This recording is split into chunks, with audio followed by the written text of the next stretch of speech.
All right, welcome to today's episode of Tomorrow's Leader, where we dive deep on all things leader related to leading yourself and leading other people. So I want to share with you, as I always do, some topic today that I think is valuable, that I get most of my topics from you, the listeners, and also from working with clients and coaching people and working with companies. So just things that come up on occasion. And I was working with somebody recently who brought up a very, very common question that I get a lot of times, and was also frustrated because this individual did not get a promotion that he felt he deserved, and wanted to talk about that. And ultimately it turned into, well, how do I get a promotion? What do I need to do? So I wanted to share today my perspective, because I've been in business leading companies for 20 years. I've promoted tons and tons of people, and obviously didn't promote a bunch of people. So I want to give you my own perspective. What was the criteria that I used in making those decisions? And also myself, I was promoted and also didn't get promoted on several occasions, and want to share with you that perspective too. So I think I've gained some good insight, wanted to share it with you, and for what it's worth, in a 10 to 15 minute little segment here. So first of all, I would break this down into three things. I'm going to go through these in different details, but the first thing I think about, luck is defined as when preparation meets opportunity. And think about that for a second. Preparation meets opportunity. One of those you have no control over. The other you have almost total control over. The opportunity you don't have any control over. You don't know when it's going to come, how big it's going to be, what it's going to look like, or anything. And you may have some idea of when it's going to come, but you can't control it. What you can control entirely is your preparation for that opportunity. So I've seen so many people that missed great opportunities because they didn't do the right things to prepare themselves for that opportunity. So let's put the first thing down as preparation. Okay, now a couple things that I would say in regards to preparing for your promotion and the ideal opportunity that you're seeking out there. And maybe this is a promotion. For the sake of this, I'm going to talk about a promotion inside your own organization. But there are also obviously promotions when you go to another organization, and that's an entirely different deal. But this is for an internal promotion that you may have your sights set on. And that, I think, is one of the reasons why people join certain companies, is they see a great path and they see an upward mobility, and they feel like they can move up several rungs of the ladder and achieve their goals. So let's talk about the preparation, though. The first thing is, I've seen a lot of people that get so focused on that next step that they lose sight of the fact that right now, what's most important is how they do in their current role, because very few people will get an opportunity to move up to the next role unless they've really succeeded at their current role. So the first thing with preparation is you've got to make sure that you are doing the job that you need to do to make yourself stand out as that ideal candidate. And here's what I look at. I look at three things that anytime I was assessing somebody in terms of how they're doing in their role and being really ready potentially for promotion, when they were nailing their role in terms of results. So can you put your name next to measurable results? Can you show the impact that you're having in that organization with that role that you have? I've talked to some people that can't really explain what they do, or they have so many different things, or their title is so nondescript and they have so many things that they're touching. It's really hard to pinpoint exactly what impact you're having. So what I would say is, as someone who is looking to get to that next level and get promoted, you have to be able to put your name next to something. What did you do? What impact did you make? What measurable result did you get? So that's number one. Secondly is, what impact do you have on the culture of that organization? Are you the type of person that you have a positive impact? You leave people off better than you find them. You help the environment of the culture. You understand the vision of the organization. Are you helping to drive that culture in the right direction that aligns with that vision? These are things that leaders think about. I thought about it all the time. If this person is having a certain impact with the culture now, if I promoted them to the next level in larger scope and larger impact, then that impact, whatever it's going to be, is going to be magnified. So if it's not a positive impact you're having on the culture, you're not going to be in the game at all. The third thing is, are you developing other people? So I would always ask myself, is this person already developing other people, whether it's formally or informally, in the role that they have right now. So again, that could look like anything. That could look like some sort of a mentor relationship. That could look like you taking people under your wing and developing them. That could be asking for opportunities to develop people. But if you're not developing people, what that leader might be thinking is, okay, if I'm going to promote somebody internally, then ultimately that might leave a vacancy, and then I've got to fill that vacancy. And if you are preparing for this, then what better way to prepare than to have somebody ready to fill your vacant spot if you were to be promoted? So that's the first thing in terms of nailing your current role. So the results, the impact you're having on the culture, and are you developing other people? Now, let me take a step back and just say one other thing. I always looked when I was promoting people, there was a lot of value to promoting people from the inside. There's also value of getting people from the outside of your organization. Inside, this is somebody who I know, they're a proven entity, they have relationships, they know our company culture, they know our vision really well, they've proven themselves, and it also does a lot to the culture internally if I promote people from within, because it gets people excited. So for me, I always looked at if somebody was an 8 on an internal candidate was an 8 on a scale of 1 to 10, and an external candidate was a 10. For me, I would usually go with that internal candidate that's an 8 because of all those other factors there. But you also have to be thinking, okay, they are going to be looking potentially outside for another candidate. So what things do I need to make sure that I'm doing and proving that ultimately are going to give me that edge over an outside candidate? And we'll talk about that in a couple minutes. So back to preparation. What else can you be doing to prepare? Well, the thing I always asked myself when I was looking at candidates is, what are they doing, or are they doing something to invest in themselves? How are they trying to get better as a leader?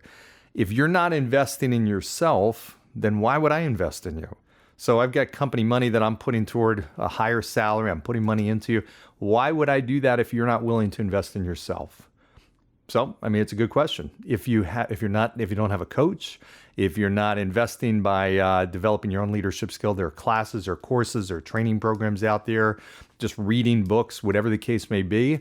If you're doing none of that and not investing your time and your money, then it doesn't really position you as a great candidate. It doesn't really make a great point that you really believe in yourself enough for this. So that's number 2, is investing in yourself. And realize one thing, you're never going to feel totally prepared for a promotion. So fact of the matter is, most people, when they get into a role or before they get into a role, and I've worked with hundreds and hundreds of people prepping them for that next level, there's never really a point where you say, okay, I'm totally at ease with this next step. And the simple fact is there's some unknowns. You've got new relationships, you've got new challenges, you've got new anxieties and stress and pressures and things and drivers and levers and things that you're trying to move. So there's naturally going to be a feeling of, okay, I'm not 100% prepared. Don't worry about that.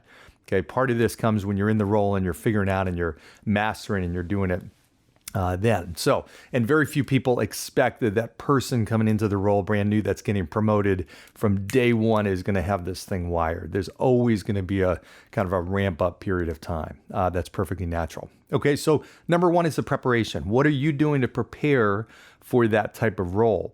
The second big bucket after it's preparation, and this is not in sequential order, but the second thing is the communication.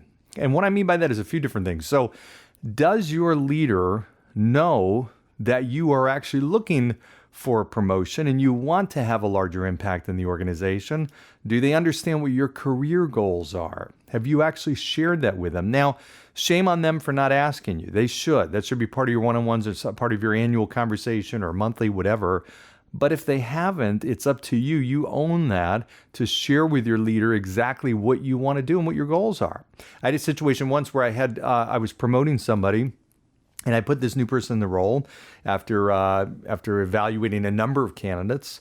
And I had somebody come up to me after and say, hey, you know what? Why wasn't I selected for this? I think I would have been a great branch manager. I think I would have done a terrific job with this. And this was somebody who wasn't even in any kind of formal leader role. They weren't necessarily on the radar screen, and they certainly hadn't put in their application or anything like that. So I was perplexed. They said, well, first of all, I never knew you had any interest in leadership. You've never shown any interest. You've never come to me before. You've never pursued this before. why would you expect that I would know that you have an interest in this even? And he didn't really have an answer, but he was still put off at the fact that I didn't approach him. He said, well, I would have thought you would have come to me about it. No, I wouldn't. So that's not always the case. Sometimes you do tap somebody on the shoulder and say, hey, I think you'd be great at this potential career track or this type of role. But you know what? It's up to you to communicate it to your leader. So if you haven't done that, this is like a next day or next week, sometime in the next month, whatever, figure out a time to have a conversation with your leader and let them know what your career goals are. That's number one. Number two, same conversation. Here's my career goal. I want to get to this level or this next step. My ultimate long-term goal is, this step. But here's what I'm trying to do in getting to this next step. I'd love to ask your help. What do I need to do? What would I need to do to be the obvious choice for this next role? When this branch manager role came up or whatever it is, what would make you feel like I was the natural choice, hands down, clear-cut person for this promotion? And then listen and take notes, because what they're going to give you is a absolute golden nugget. It's a gold mine of information.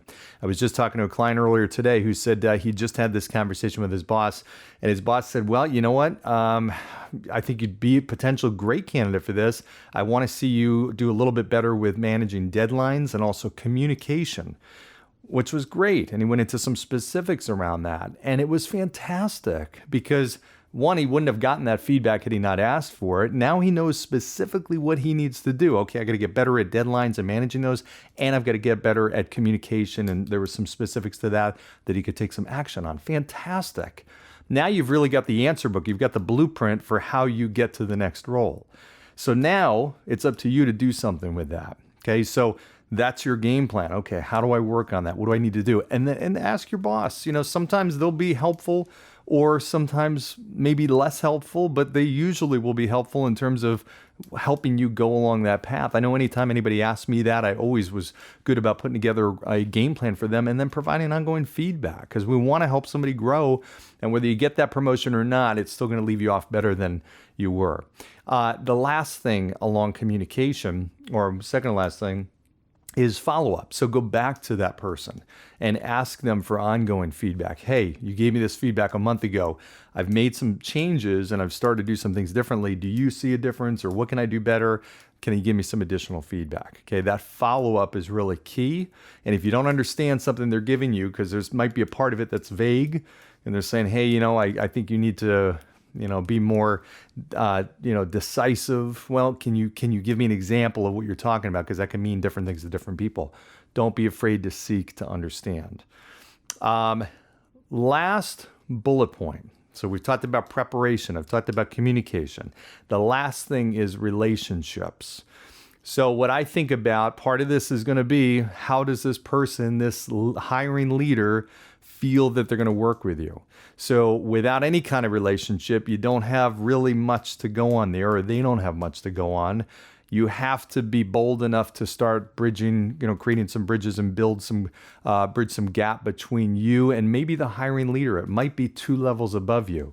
And that's okay to do in most corporate cultures or organizational structures, to go a couple levels up. I was always appreciative if one of my people wanted to talk to, let's say, the person above me that's going up a couple of levels. I was always appreciative if they involved me in that, which is the right thing to do, and just say, hey, listen, I'd love to talk to, so-and-so, because I'd love to share with her my perspective or what I want to do and get her input. And I was always fine with it. Terrific. It was out in the open. That's great. If it's behind the scenes and you're not disclosing that, maybe that could, cause a little bit of a rub there. But building relationships is key. The other part of relationships, how are you viewed, or what are your relationships with your current colleagues?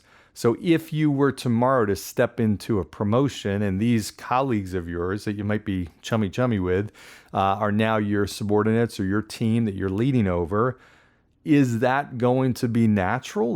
Now it's understandable it might be a little bit uncomfortable. For many people it is. But are you viewed by them? Are they viewing you with respect? Would they say that you'd be the natural choice for that promotion? I actually, this unfortunately happened with many people. I can remember several people, but one in particular I'm thinking about, that was really lined up and should have gotten a great promotion, But the way that this person was viewed by his colleagues or peers would never have allowed him to gain any kind of credibility. He was kind of viewed as a goofball, and there was too much that they knew about him, and there was a lot of issues going on, and it just wouldn't have worked. Just wouldn't have worked. So you have to say you can't suddenly become somebody. You can't suddenly become somebody that is now this a totally different person as the boss. Those relationships still carry over. So questions I would leave you with. A few questions I'd be thinking about for your readiness to become that next level and get promoted. One is, just like what I said, how am I perceived? Not only by my colleagues, by my boss, by my boss's boss. How do they perceive me? Do they perceive me as a leader? Do they perceive me as somebody who would be at that highest level? And do I kind of carry that aura of that leader that they need? Do I have that type of influence in the organization? How do I fit in the culture? What kind of impact am I making? That's question number one. Secondly is, am I the natural choice? So would I be right now, if this position were open, would I be a natural selection? If I was announced as the next role, this promoted position, would it be a shock to everybody? Would they say, wow, what? John got that? Or would it be, oh yeah, of course. Yeah, that's pretty, duh, obvious he was going to get that role. You obviously want the latter, right? So you want to make sure that you're positioned in the right way so that you are the natural choice. And again, that's where you ask your boss's boss, what do I need to do to be that natural choice? Another great question to ask. What would the external candidate look like that would beat me out for this position? Okay, what would they have that I don't have? Okay, this is going to be key because what I can't control, and you're not going to be able to focus on this, can't control the other candidates. I have no idea who's going to be, throwing their hat in the ring. I have no idea how good they're going to be. I have no control over that at all. The only thing I have control over is what?